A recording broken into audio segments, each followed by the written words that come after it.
प्रश्न क्रमांक 1 श्री उमेश पटेल।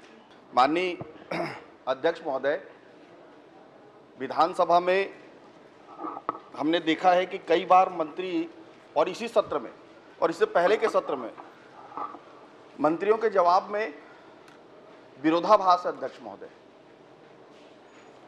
कभी वो लिखित में कुछ और उत्तर दे रहे हैं, उत्तर देते समय कुछ और उत्तर दे रहे हैं, एक विभाग कोई और उत्तर दे रहा है, दूसरा विभाग कोई और उत्तर दे रहा है।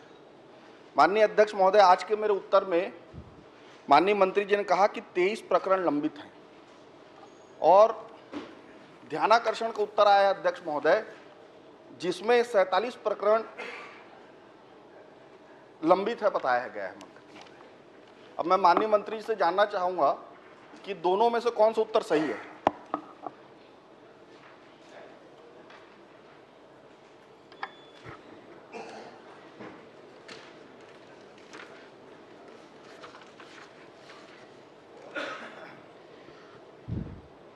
माननीय अध्यक्ष महोदय, माननीय सदस्य के द्वारा जिला रायगढ़ के केलो परियोजना में भू अर्जन के संबंध में जानकारी चाहिए गई है कि कितने मामले किस कारण से लंबित है। माननीय अध्यक्ष महोदय, मैं बताना चाहूँगा कि इस परियोजना में केलो परियोजना सर्वेक्षण संभाग रायगढ़ में 9 प्रकरण और निर्माण संभाग खरसिया में 13 प्रकरण, अनुभाग घरघोड़ा में 1 प्रकरण, जो ग्राम उज्ज्वलपुर के डुबान प्रभावित रकबा 22.675, इनका प्रकरण जो है टोटल कितने हुआ, कुल बता दीजिए। इनका कुल प्रकरण 23 है। वही तो प्रश्न है अध्यक्ष महोदय। ध्यानाकर्षण में 47 प्रकरण लंबित बता रहे हैं। इसी सत्र में अभी उत्तर आया है कल मुझे उसका, ध्यानाकर्षण का, और आपको उत्तर भी कल मुझे मिला है जिसमें 23 प्रकरण का उल्लेख है और ध्यानाकर्षण में 47 प्रकरण का उल्लेख है। तो आप मुझे बताने की कृपा करें कि दोनों में से कौन सा उत्तर सही है, क्योंकि ये लगातार हो रहा है मंत्रियों के हाथ, इससे कई अलग अलग उत्तर आ रहे हैं। तो आप पहले ये बता दीजिए कि दोनों में कौन सा उत्तर सही है।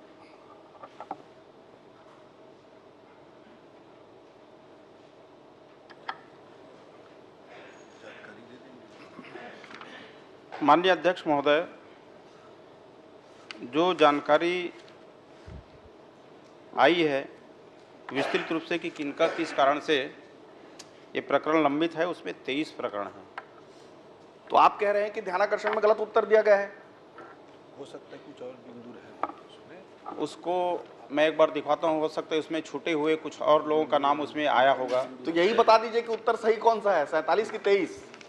अभी उत्तर तो क्योंकि सही दोनों का समय देखिए, ये मुझे 9-3 को मिला है ध्यानाकर्षण का उत्तर। चर्चा तो उमेश जी जो प्रश्न लगा है उसी के आधार पर होगी। तो उसी के आधार पे हो रहा है। ध्यानाकर्षण कालातीत है। नहीं, इसी पे आधार हो रहा है। आप प्रश्न नहीं देख पाए अजय जी, पहले देख लीजिए। उसमें मैंने स्पष्ट पूछा है कितने प्रकरण प्रक्रियाधीन है। माननीय अध्यक्ष महोदय, कल माननीय अजय जी सवाल कर रहे थे, तो जो सरकार जो रिपोर्ट देती है वार्षिक प्रतिवेदन, उसका उल्लेख करते हुए प्रश्न आप खुद कर रहे थे, है ना। प्रश्न के आधार पे नहीं कर रहे थे कि ये सही है वो सही है, इन्होंने कर दिया गलत। आखिरी में मैंने प्रश्न के आधार पर ही प्रश्न किया था। आपने दूध भात करके छोड़ दिया था, अलग बात। नहीं, दूध बात नहीं किया। माननीय अध्यक्ष महोदय, मैं जो हाथ में दस्तावेज है वो माना जाएगा, वो ध्यानाकर्षण कालातीत है। माननीय अध्यक्ष महोदय, मैं आपसे चाहता हूं आप कृपया मेरे प्रश्न और उत्तर को एक बार देख ले। इसमें उन्होंने उत्तर दिया है अपने उत्तर में कि टोटल 23 प्रकरण लंबित है, इसमें उत्तर में आया है अध्यक्ष महोदय। और जो मेरे पास ध्यानाकर्षण के जरिए जानकारी आया है उसमें 47 है, इसी विधानसभा के मंत्रियों से ही आया है ये। तो मैं जानना चाहता हूं कि दोनों में से कौन सा उत्तर सही है, ताकि मैं आगे प्रश्न उस हिसाब से कर सकूं। अगर 23 है तो 23 के हिसाब से प्रश्न करूंगा, 47 और 47 के हिसाब से प्रश्न करूंगा। और ये व्यवहार लगातार है अध्यक्ष महोदय। मंत्री जी लिखित में कुछ और देते हैं, उत्तर कुछ और देते हैं, ये कई बार हो रहा है। या तो आप मुझे बता दें कि कौन से उत्तर को लेकर मैं आगे का प्रश्न बनाऊं। माननीय अध्यक्ष महोदय, माननीय सदस्य जो बता रहे हैं कि 47 उसमें जानकारी आई है, हो सकता है उसमें कुछ बिंदु और छूटा हो, किसी कारण से वो बढ़ा हो। एक बार मैं इसका जांच करा लेता हूं, पर अभी जो हमने उत्तर पुस्तिका में जो दिया है 23 प्रकरण। ठीक है, चलिए मैं अब 23 के जो आधार पे, जो मंत्री जी ने जवाब दिया है उसी पे आप आगे बढ़े। ठीक है, मैं 23 के आधार पे कर रहा हूँ, वही लेकिन अधिकृत माननीय जवाब अध्यक्ष है। महोदय ये लगातार व्यवहार हो रहा है। माननीय अध्यक्ष महोदय, मैं ये जानना चाहता हूं कि केलो परियोजना आज के दिनांक तक कितना प्रतिशत पूर्ण हो चुका है? माननीय अध्यक्ष महोदय, केलो परियोजना लगभग 80% कार्य जो है पूर्ण हो गया है।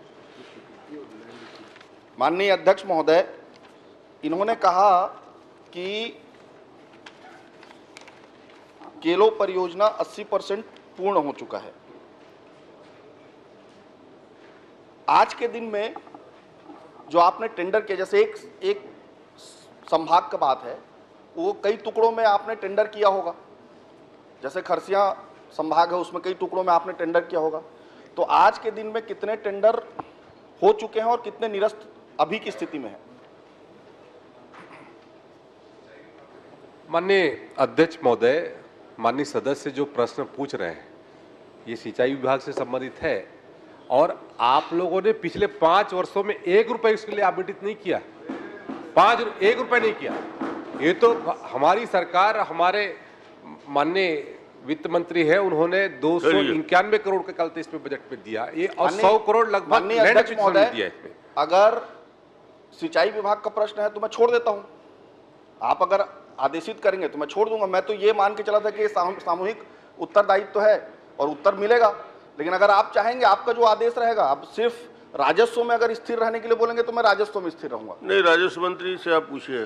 ठीक है, कोई दिक्कत नहीं। ठीक है, मैं अगर आप चाहते हैं तो मैं इसी में पूछता हूँ। जमीन अधिग्रहण की प्रक्रिया जो आपने लगभग पूरी कर ली है 23 प्रकरणों को छोड़कर, ठीक है, क्या ये प्रकरण जो लेट हुआ है इसमें केंद्रांश की राशि नहीं मिलना भी एक कारण था?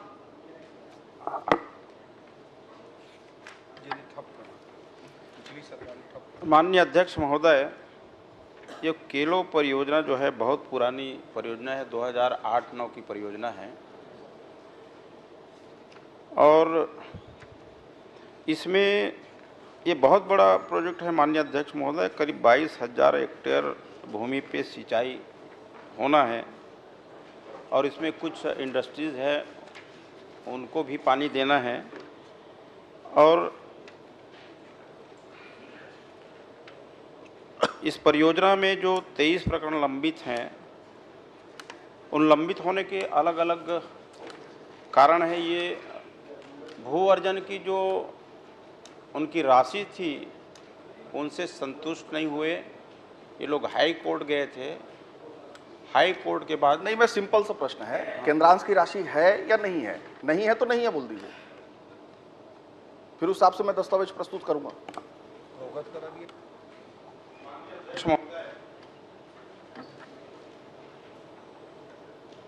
भू अर्जन का काम राजस्व विभाग करता है, पर उस परियोजना को पूरा करना जल संसाधन विभाग का काम है। तो मैं स्पष्ट तौर से निवेदन करना चाहूँगा कि मैं उस जलाशय के बारे में भू अर्जन से रिलेटेड प्रश्न ही पूछता हूँ। क्या आपके संज्ञान में ऐसा कुछ बात आया कि जो केलो परियोजना के लिए भू अधिग्रहित जमीन थी उसको किसी इंडस्ट्री के नाम पे ट्रांसफर कर दिया गया? क्या आपके पास ऐसे कोई शिकायत या आपके संज्ञान में आया?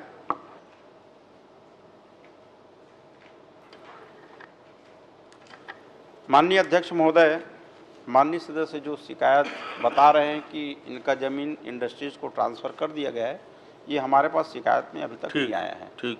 माननीय अध्यक्ष महोदय, मैं बताना चाहूंगा कि अगस्त 2024 को खसरा नंबर 5/2, 6/2, 7/1, 8/1, 8/2, 8/3 समेत 22 खसरों का जो जोरापाली है, जोरापाली गांव, इसमें जो अधिग्रहित था केलो परियोजना के लिए, उसे जिंदल इंडस्ट्रीज के नाम से ट्रांसफर कर दिया गया अध्यक्ष महोदय। और ये एक बहुत बड़ा अपने आप में ये है, और इसके ऊपर किसी पे ऊपर कार्रवाई तक नहीं हुई है। हमने शिकायत दिया कलेक्टर को अध्यक्ष महोदय कि जोरापाली में इस तरह के घटना हुई है। आप जिंदल के खिलाफ कब से हो गए? अरे क्यों नहीं होगा भैया, अरे जिंदल के प्लेन तो आपके लिए चलती थी खास। हो गया, बोल दिए। 2024 अगस्त की बात है, इसकी शिकायत भी हमने की, अभी तक इस पे कोई कार्रवाई नहीं हुई है। तो क्या मंत्री जी बताएंगे कि इसमें क्या कार्रवाई करेंगे?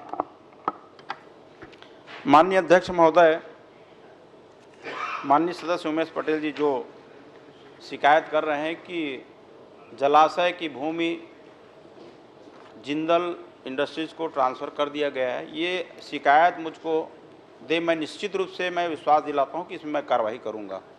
माननीय अध्यक्ष महोदय, इसी में ये तो लैंड यूज चेंज का मामला है, क्योंकि जलाशय के लिए था और लैंड यूज चेंज हुआ तो बिना आपके अध्यक्षता में जो कमेटी बनी है और उसके बिना ये ट्रांसफर कैसे हो गया? और आप कहते हैं इसकी जानकारी नहीं है। ये इतना बड़ा है फिर कैसे हो गया? क्योंकि लैंड यूज चेंज करना है, यदि या तो ओपीजी आप ही दे दो उत्तर। लैंड यूज चेंज करना है, यदि उद्योग विभाग को देना है तो बिना आपके अनुमति, मंत्रालय में आए बिना, राजस्व मंत्री का अध्यक्षता में जो कमेटी बनी है उसके अनुमोदन के बिना कोई भी भूखंड उसमें लैंड यूज चेंज नहीं हो सकता। और ये हुआ है तो इसकी जांच कराएंगे क्या विभागीय रूप से? यदि ऐसा हुआ है तो हम विश्वास दिलाते हैं विभागीय रूप से इनका हम जांच कराएंगे। कि ये सीधी सी बात है अध्यक्ष महोदय, अब जांच कराने की बात कह दी। चूंकि मंत्रिमंडल के माननीय राजस्व मंत्री के अध्यक्षता में कमेटी बनती है, उसकी जांच कोई अधिकारी नहीं कर सकता। तो मैं आपसे निवेदन करना चाहता हूं कि पवित्र सदन के कमेटी से जांच कराएंगे क्या?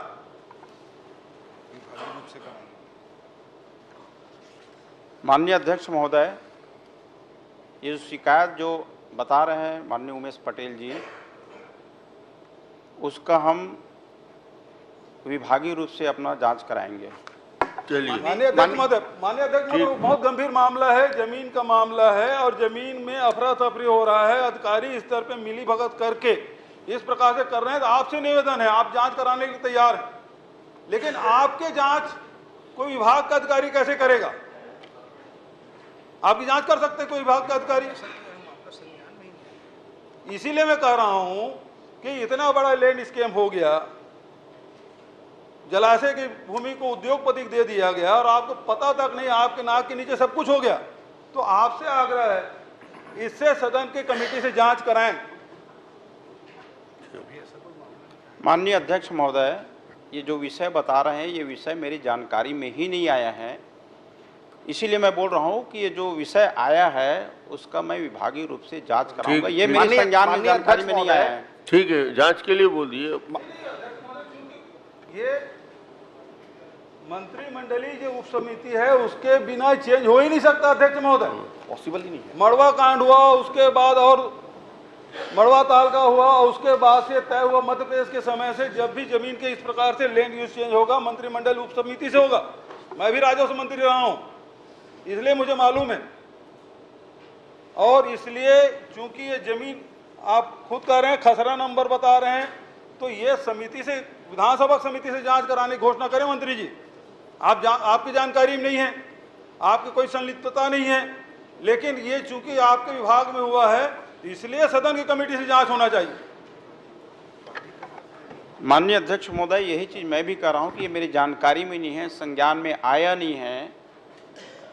और जो सदस्य बता रहे हैं कि ये खसरा नंबर को ट्रांसफर किए गए हैं, तो इसकी मैं विभागीय रूप से जांच कराने माननीय अध्यक्ष महोदय, श्री नीलकंठ टेकाम जी, हो गया। माननीय अध्यक्ष कमेटी से महोदय, जांच करो, जांच कराओ। टेकाम जी, सदन की कमेटी से जांच करो, जांच करो, जांच करो, सदन की कमेटी से जांच करो, जांच करो, जांच करो, जमीन घोटाला बंद करो।